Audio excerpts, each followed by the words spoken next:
Eu sou Valéria Almeida, jornalista, produtora audiovisual. Eu estou na TV Globo há 9 anos e como repórter, né, no vídeo, mas já sou formada há 15.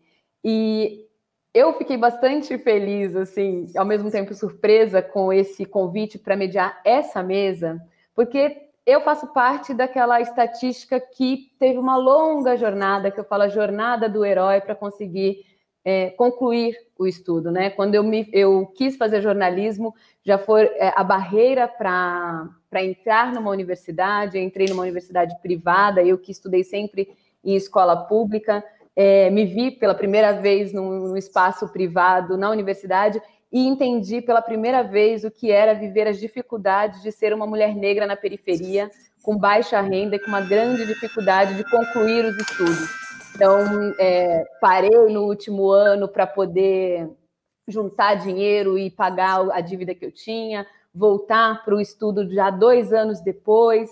Então, hoje, quando eu estou aqui, né, como jornalista, finalista do Emmy, premiada, parece que a história se fez assim, nasceu assim, né? E, infelizmente, nem todo mundo que entra numa universidade consegue se manter numa universidade. Né? Porque uma coisa é a gente passar no vestibular, outra coisa é a gente conseguir manter os estudos, estar lá, comprar os livros.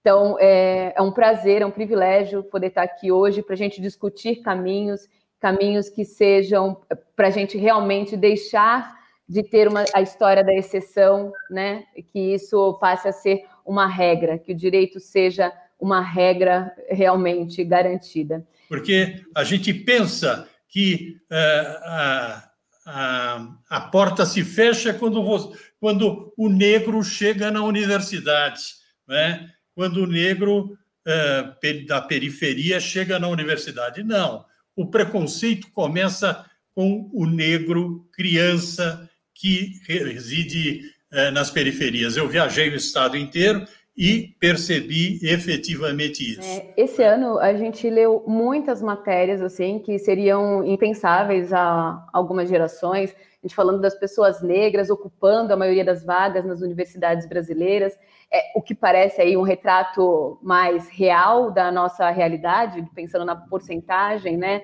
de negros nesse país. Esse é um passo histórico, não é um resultado, não é uma receita mágica, né? Tem um trabalho muito grande feito aí, um conjunto de ações tomadas nos últimos anos que resultou nesse cenário, assim, leis de cotas, ampliação das universidades públicas, programas de financiamento e reserva de vagas em universidades privadas, diminuição da evasão escolar. E aí, finalmente, os negros na universidade vão se tornando regra e não exceção. Mas isso também não significa que o trabalho esteja completo, né? A gente está falando, a entrada mais constante de estudantes negros não foi acompanhada, por exemplo, do aumento de professores negros ou de autores negros na bibliografia. Muitos estudantes ainda precisam escolher se trabalham, né, para se sustentar ou se tentam uma sorte de uma bolsa de pesquisa para conseguirem se dedicar aos estudos. Isso sem contar que muitas vezes as pessoas precisam escolher se comem ou se estudam, e muitos moram longe das universidades, enfrentam jornadas diárias, né, que muitas vezes também tem um impacto real de impossibilitar, porque a gente está falando do custo da passagem, e esse cenário ele segue duplamente desafiador, né, quando a gente está falando de universitários negros e a garantia do acesso e a garantia à permanência. Quando o aluno, para que ele entre na universidade e que ela seja uma porta ali de entrada, mas que também ele consiga pertencer a este ambiente. E eu falo tudo isso, e eu falo, infelizmente, assim, eu fiz parte de todas essas questões aí que marcam a realidade de um negro universitário, assim, de depender de passagem que os professores davam, de depender do motorista do ônibus, que muitas vezes me deixou entrar por trás sem pagar a passagem, de depender de alguém que guardou um prato de comida para que eu pudesse estar alimentada, e ainda assim com uma dificuldade imensa de conseguir concluir os estudos. E eu trabalho desde os 15 anos e sempre tentando bancar, e a gente sabe que na vida real, quando a gente fala de uma pessoa jovem trabalhando, que salário que uma pessoa jovem, periférica, que está no começo de carreira, começo de jornada tem para garantir que vai pagar a faculdade, que vai pagar transporte, que vai pagar a comida. A gente sabe que isso é bastante difícil, essa é uma realidade muito desafiadora, né? Que a gente, quando eu falo da jornada do herói, que é exatamente essa quase morrer para conseguir o básico, né? Então, acho que tem todo esse trabalho que a gente está dizendo e toda essa jornada, essa luta, porque nada disso aconteceu de uma forma espontânea, foram necessários muitos e muitos anos de lutas, de movimentos sociais e de parcerias, né, reais, porque isso também não adianta, isso não se dá sozinho. A entrada por cota é algo que é uma coisa que satisfaz no início, mas posteriormente vai trazer efetivamente dificuldades. É aquilo que eu estava dizendo no início, não é?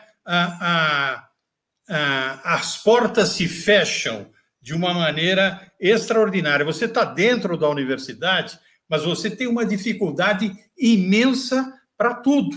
Ou seja, cota necessária é legal, é necessária, é justa, não é? Agora, na verdade, não se pode esgotar apenas na questão das cotas. Nós temos que ir muito mais além, porque é nisso que eu estou falando, Valéria. A gente percebe que o desinteresse, não é? A falta de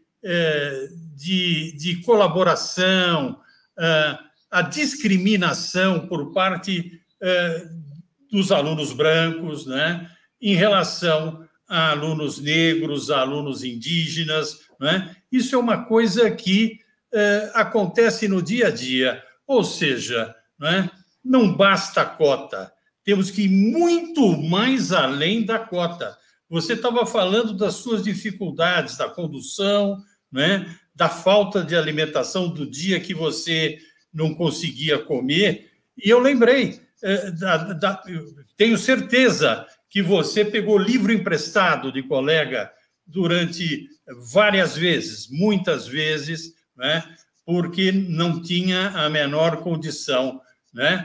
Hoje nós temos uma biblioteca, lembrei isso, é uma coisa importante, biblioteca de autores negros, né, na PUC. A gente tem que estar pensando nisso diariamente. Não podemos parar, cumprir minha obrigação, cumprir a lei, cota, tchau para vocês, tudo de bom. Não. É minuto a minuto, nós temos que estar pensando de como é que está aquele moço, aquela moça que são negros e que vieram da periferia, né? Então, é algo de minuto a minuto, constante, né? Como é que eles vão poder estudar se eles não têm computador, né? Como é que vai ser, né, nesse período de pandemia, né? Então, há necessidade de uma série de coisas, de uma série de medidas, de providências, de procedimentos para que efetivamente haja finalmente uma igualdade, né? Igualdade fraterna, solidária, né, entre todos nós. O senhor falou agora da biblioteca, isso é uma medida extremamente importante da gente falar de referências, porque as referências estão lá e não são só para as pessoas negras. É importante que as pessoas brancas entendam a produção dos autores negros, né, para que isso realmente não seja uma conversa que a gente tenha só entre a gente, né, para mudar realmente a sociedade, a gente precisa que todo mundo se conscientize. Bem, a inclusão nas universidades e a construção de uma sociedade antirracista é um caminho incontornável. Incontornável. Pequena parte do povo deste país, não é? Discorda disso, mas a maioria de nós está, com certeza, se organizando como causa e como consequência das políticas de ações afirmativas da universidade. Então, é muito importante destacar qual a relevância das políticas de ações afirmativas depois desses quase 20 anos de implementação. Qual o impacto disso para a sociedade? Porque não é um impacto apenas de dizermos que há uma mudança no colorido da universidade. Não é um colorido estético. Há uma mudança de tecido. Então, eu posso dar universidade, né? Que é a Universidade Federal da Bahia, em que nós concebemos as ações afirmativas como transversais ao ensino, à pesquisa e à extensão. Ou seja, no ensino, nós precisamos ter currículos, emendas, orientação pedagógica. Veja, ainda não estou descrevendo o nosso cenário ideal, estou descrevendo aquilo que nós pensamos que as universidades, de fato, precisam, não é? Na pesquisa, mas ainda tem uma relevância, que tipo de conhecimento está sendo absorvido, incorporado, que tipo de pesquisa nós estamos produzindo, né? E falo disso um pouquinho mais à frente, quando finalizar. Mas nós temos alguns desafios. Veja, o que é que isso resultou para a Universidade Federal da Bahia? 38 mil estudantes de graduação, cerca de 69% se autodeclaram negros e negras, desses, 62% de mulheres. Né? A Universidade Federal da Bahia tem 10 modalidades de entrada, ampla concorrência em mais 9 modalidades de reserva, que são as da 12.711, mais cotas para refugiados, pessoas trans, indígenas, aldeados, quilombolas. Então, este cenário, ele está demandando, não só da universidade, mas da sociedade como um todo, superar alguns desafios. Eu vou citar só dois. O primeiro deles é a continuidade da Lei 12.711. Isso precisa ser discutido com contundência. Não é? Aqui na Bahia, nós temos um exemplo, que eu considero muito temerário, de uma parlamentar que propõe a retirada do perfil racial da Lei 12.711. É temerário. Observe que a Lei 12.711, ela condiciona a cota racial a ser oriunda de escola pública. Isso tem um impacto sobre a aplicação desse percentual nas universidades, né? A outra questão que eu acho que é fundamental e que estamos de acordo é o fortalecimento do orçamento para a permanência nas universidades. A sua trajetória, vencida com muito esforço, não pode ser romantizada pelo Estado, colocando um subfinanciamento na universidade. O Estatuto Racial, ele já prevê, desde 2010, que deverá ser destinado o orçamento necessário para a implementação das políticas de ações afirmativas. Não é o que nós estamos vendo nas universidades. Né? Nós estamos vendo o orçamento da assistência estudantil, que é o orçamento do Plano Nacional de Assistência Estudantil, que financia a assistência estudantil, vem perdendo durante os últimos anos, defasado, não foi complementado no contexto da pandemia do coronavírus, não é? E sabemos que há reservas do governo federal para o combate à pandemia, e está previsto um corte para o próximo ano. Veja, o conjunto de nossas ações tem coisas que é com iniciativa política, uma mudança de currículo, um bom debate da inserção da cultura, do esporte, mas parte das nossas ações dependem de orçamento, e não podemos avançar com a permanência da população negra na universidade quando nosso orçamento está em risco. Se a gente olhar para as estatísticas, de fato, a gente tem observado um avanço. Chega a ser ridículo, mas 20 anos, mais ou menos, atrás, a quantidade de anos de estudo na população de cor preta ou parda estava em torno de 6 anos, não chegava a 7 anos, né? Quando a gente teve aí o Plano Nacional de Educação, em 2014, a gente já tinha avançado um pouco, mas também ela era baixa, 9 anos, aproximadamente. E agora a gente está com em torno de 11 anos. Quer dizer, a gente está avançando. Agora, a gente está avançando na velocidade que a gente deveria? Aí a minha resposta é negativa, porque a gente ainda tem uma diferença significativa para a população branca, né? Mesmo a população branca precisa avançar, né? Vamos combinar que educação, em matéria de educação, o Brasil não é exatamente um exemplo. Se a gente comparar com estatísticas internacionais, a gente está abaixo em praticamente tudo. Mas a gente tem um avanço especificamente na população negra, mas ainda abaixo daquilo que seria o desejado. Quando a gente olha para estatísticas de inclusão no ensino superior, a gente verifica um avanço também, né? O último dado que eu levantei aqui indicava que 18% da população de 18 a 24 anos, que é mais ou menos a faixa que se considera, né, de idade universitária, mais ou menos 18% da população negra tinha acessado ou já tinha concluído o ensino superior. É mais do que a média da população de alguns anos para trás, incluindo os brancos. Então, isso mostra um avanço. Mas é a metade da população branca, a metade da taxa da população branca. Então, tem muito, mas muito ainda para a gente avançar.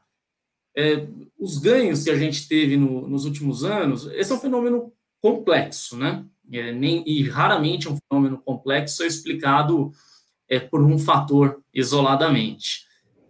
Então, a gente tem, obviamente, uma melhora da economia no país, de uma forma geral, pelo menos até 2012, 2013, né? A gente vai lembrar nessa época aí, as notícias eram notícias de um crescimento acentuado da nova classe média brasileira, e isso certamente ajuda, né, nessas taxas de inclusão.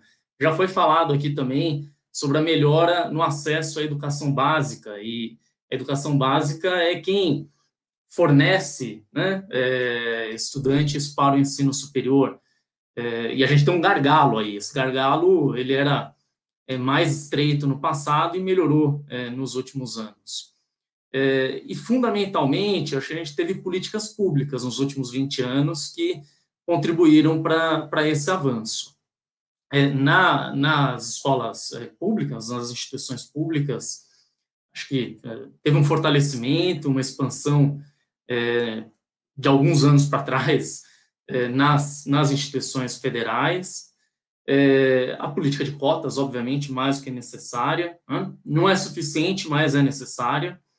E nas privadas, a gente teve aí, de 2005 para frente, principalmente, políticas que aumentaram a inclusão. Eu queria destacar o ProUni, né? Que realmente contribuiu para a inclusão no segmento privado, e o FIES, que de 2011, 12 para frente, foi um programa importante também, e que, infelizmente, hoje praticamente não existe mais, né? Eu, como professor e como dirigente de uma instituição privada, sem fins lucrativos, mas privada, posso dizer que a gente teve o privilégio de aderir ao ProUni desde 2005, a gente não tem nenhum benefício com isso, as instituições privadas, do ponto de vista financeiro, não tem, sem fins lucrativos, não tem nenhum benefício com isso, mas a gente resolveu aderir por uma questão de princípio, né? E eu posso dizer, como professor, lidando com esses estudantes que entraram na escola e olhando para aquilo que aconteceu com eles depois, eu posso dizer que foi uma decisão muito acertada, né, da gestão naquele momento. É uma alegria a gente ver esses estudantes participando da vida universitária. Tem muito para a gente fazer ainda, né? Acho que o professor Antônio Carlos já falou bastante, a professora Cássia também. Quer dizer, não basta ter cota, não basta ter bolsa, a gente precisa melhorar as condições de permanência. A gente precisa, para fazer essa discussão, concordar com um princípio básico que tem sido colocado, não é? Pelo povo que empresta sua experiência e pelos intelectuais que têm discutido relações raciais, que é uma ideia que não é nova, mas que está melhor formatada didaticamente, que é do racismo estrutural. O que é que isso quer dizer, né? Quer dizer que o racismo está em todos os setores da nossa vida, no Estado, na política, na ideologia, no acesso a direitos, mas que ele também estrutura a nossa subjetivação e as nossas relações socialmente.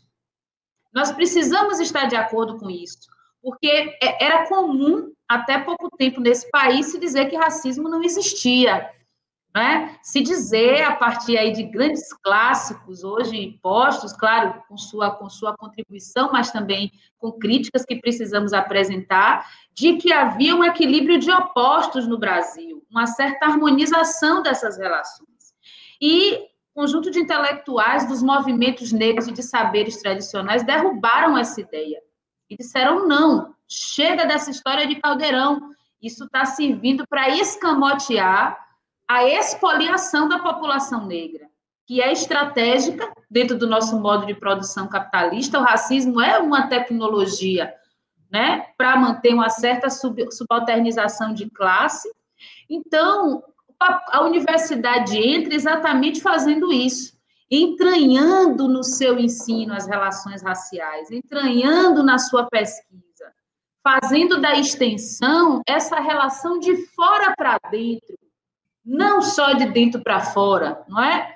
Essa questão da fronteira da extensão ser diluída. Veja, a UFBA é uma universidade que tem complexo hospitalar, hospital veterinário, teatros, museus, uma série de equipamentos que atendem a comunidade. Mas nós tentamos estabelecer essa relação também de fora para dentro, mestres de saberes, não é, populares, cursos, conexões. Então, eu finalizo dizendo que o papel da universidade é fundamental desde que ela produza conhecimento relevante, antirracista, porque o antirracismo é uma postura pela vida, não é? Primeiramente, pela vida das pessoas negras, porque o nosso grande desafio inicial é afirmar que somos seres humanos. Nós precisamos utilizar Fanon para pensar um pouco sobre isso. Qual a significância desse corpo negro? Porque ali ele está cindindo, ele está combatendo essa ideia de que o corpo está cindido, não é da mente. Não, Valéria, você é até bonita, Cássia é até inteligente, olha, eu gosto tanto de vocês, eu sou seu amigo. O campo acadêmico tem essa síndrome também. Então, se a universidade está conectada com saberes, né, que estão ao seu redor também, saberes tradicionais, não é só na universidade que se constrói conhecimento, se a universidade coloca de maneira transversal, com certeza ela vai potencializar a capacidade que ela tem de ser um equipamento por excelência. Fecho dizendo o seguinte, vínhamos num processo de ataque sistemático a duas instituições sociais fundamentais. O Sistema Único de Saúde e a universidade, que são atacadas exatamente pela sua potencialidade. Infelizmente, foi neste contexto de pandemia que o Sistema Único, não é, de Saúde, com todos os seus desafios, mas se coloca e diz, estamos aqui, nós estamos com a sociedade. Nós estamos aqui para atender o povo, nós vamos fazer o que for possível. Ao mesmo tempo, as universidades com orçamento cortado, sendo atacadas de maneira simbólica, sistematicamente, conduzem, até julho pelo menos, somadas 69 federais, conduziam mais de 800 pesquisas no campo da Covid-19, equipamento, vacina. Estou falando aqui só das públicas, hein, gente, porque é mais o meu trânsito. Se a gente somar a contribuição aqui dos outros professores que conhecem o setor público, mas conhecem também o setor privado, nós vamos ver que essa capacidade é dobrada, é triplicada. Então, é esse espaço que vai ser composto de modo diferente, ter vozes diferentes, aprender de formas diferentes, né? E dizer para a sociedade que caminho nós podemos seguir, que soluções nós podemos tomar para uma sociedade mais justa, mais igualitária, antirracista, porque o antirracismo é para todas as pessoas, né?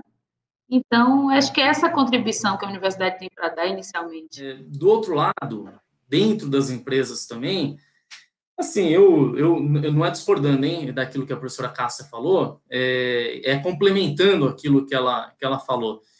Eu acho que a empresa, né, a organização que ainda está com essa lógica, né, antiquada de que a gente precisa oprimir para ter resultado, né, é uma empresa que não está conectada com a sociedade que a gente está vivendo, né?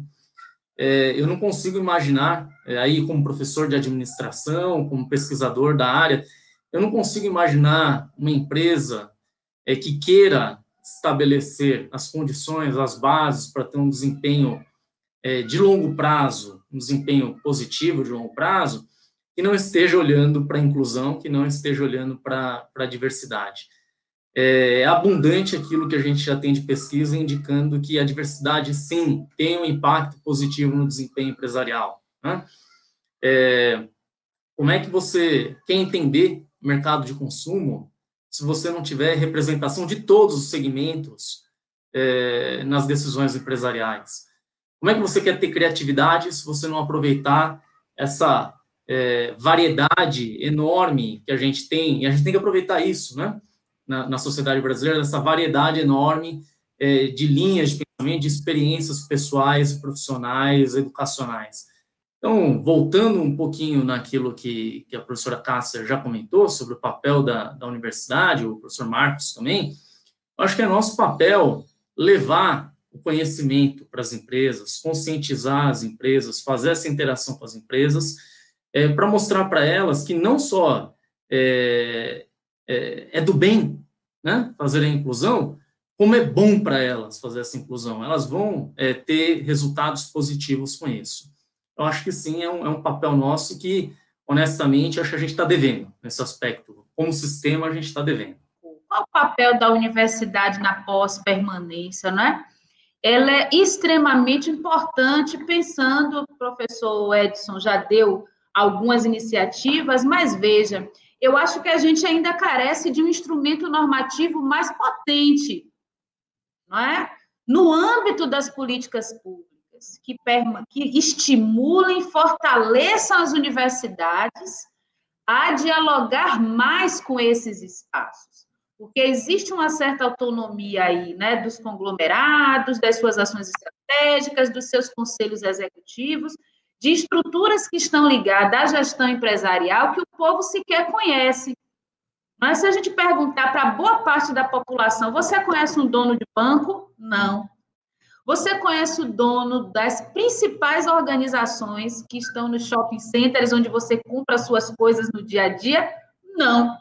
Então, eu concordo com tudo que o professor Edson disse, mas eu acho que a ponte precisa ser fortalecida a partir de uma política pública de pós-permanência que chame a universidade, mas chame também, não é, esses atores sociais que vão receber. Para aqui no estado da Bahia, tem a Secretaria de Trabalho, Emprego e Renda, que é uma secretaria de Estado que tenta fazer essa conexão através de algumas estratégias. Então, acho que a sua colocação, Valéria, é muito pertinente. A universidade precisa assumir esse papel da pós-permanência com uma ajudinha aí de uma política pública. Ainda também, finalizando em relação à permanência, precisamos discutir as políticas de permanência não como uma exclusividade da universidade. É como se diz, tome seu pinais aí, como a gente diz aqui na Bahia, dê seus pulos. Não. O Estado precisa discutir as políticas de saúde da juventude. As universidades não têm como assumir todo o escopo de saúde que é necessário. O município precisa discutir mobilidade urbana, direito à gratuidade do transporte dos estudantes. Então, eu estou falando só de dois elementos. Eu estou falando de mobilidade e de saúde. O poder público tem que entrar, isso não pode ser exclusivo da universidade. Falaria sobre inclusão digital, mas aí nós entraríamos numa nova mesa. É necessário atentarmos que a pandemia encontra o Brasil no momento em que não tínhamos uma política robusta de inclusão digital implementada. E agora, nossa comunidade, sim, com expectativas legítimas, nos perguntam, eu preciso estudar, o que é que vocês vão fazer? Mas inclusão digital não é só o chip, não é só o equipamento, é um direito básico previsto na legislação que deve ser extensivo a toda a família. E por que isso tem a ver com permanência? E por que isso tem a ver com pós-permanência? Porque o nosso ideal é que nós não precisemos, ou que a gente remova do cenário o relato de que nosso estudante precisa se preocupar com questões estruturais para além do conteúdo do curso. para além da sua inserção na pesquisa, da sua inserção na extensão, na vida política da universidade, no mundo do trabalho, na docência, na vida cultural da universidade. E o nosso horizonte é não ter que ouvir nosso estudante precisar dizer que existe toda uma estrutura fora da universidade e que a universidade não vai conseguir superar essa barreira para que esse estudante, não só jovens, hein? Nos últimos anos, mais de 20 mil idosos fizeram seleção para as universidades também, mas que a gente possa ouvir estudante dizer, me sinto tranquilo, me sinto com acesso ao direito de permanência e agora vou me debruçar aqui sobre esses textos, sobre a língua estrangeira, aprendendo a pesquisar, nas lutas políticas, batendo na porta da pró-reitoria, cadê a bolsa, cadê isso, mas lutando para construir uma universidade sem que isso seja um peso, sem que isso seja um sofrimento, de saber que a partir da sua inserção social, além de não poder desfrutar completamente do que é a maravilha do estudo, não é para quem gosta, para quem está vocacionado, de poder sentar embaixo de uma árvore na universidade, ler o texto com tranquilidade, poder acessar uma biblioteca e esquecer o que está acontecendo lá fora, não ter que ficar desesperado atrás do Wi-Fi do vizinho para poder fazer uma atividade. É isso que a gente quer para os estudantes, para que possam chegar, inclusive, no mundo do trabalho muito mais fortalecidos, assertivos e presentes para ocupar esses espaços.